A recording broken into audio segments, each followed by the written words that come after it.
Hi friends, welcome back to my channel. Diwali তো চলেই আসলো। তো দিওয়ালিতে প্রদীপ তো আমরা সবাই জ্বালাই।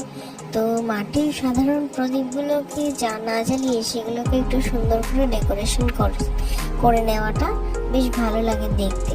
তো প্রথমে আমি যেটা করেছি সেটা প্রথমে মাটির প্রদীপগুলোকে আমি সাদা অ্যাক্রিলিক কালার করে নিয়ে ওটাকে আমি সারা রাত্রি শুকানোর জন্য রেখে দিয়েছিলাম। তারপরে একটা প্রদীপ আমি ইয়েলো কালার করেছি আর একটা প্রদীপ আমি লাল কালার করেছি।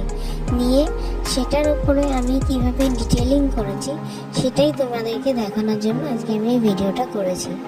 প্রথমে এই হলুদ রঙটা আমি পুরো প্রদীপটার উপরের অংশটা, মানে যে জায়গাটা আমরা দেখতে পাবো সেই জায়গাটাকে করে নিয়েছি। নিয়ে ওটাকে আমি শুকোনোর জন্য রেখে দিয়েছিলাম। ততক্ষণে আমি লাল রঙের যে প্রদীপটা আছে সেটাকে আমি কালার করে নিয়েছিলাম। তাহলে কি হবে, ততক্ষণে হলুদ প্রদীপটা শুকিয়ে যাওয়ার একটু সময় লাগবে। এইভাবে আমি একটা একটা করে প্রদীপ একই সঙ্গে একই দিনেই করে নিয়েছি। বেশিক্ষণ সময় একদমই লাগে না, মানে খুবই তাড়াতাড়ি চটজলদি হয়ে যায়। আর এরপরে আমি সরু তুলি দিয়ে এর মধ্যে আমি ডিটেলিংগুলো কমপ্লিট করেছি। তো তোমরা দেখে নাও কি সুন্দর কালারটা আমি করে দিয়েছি। তারপরে হলুদ প্রদীপটার উপরে আমি লাল তুলি রং দিয়ে সেটার আমি ডিটেলিংটা করেছি। আর লাল প্রদীপটাকে আমি সাদা কালার দিয়ে ডিটেলিং করেছি।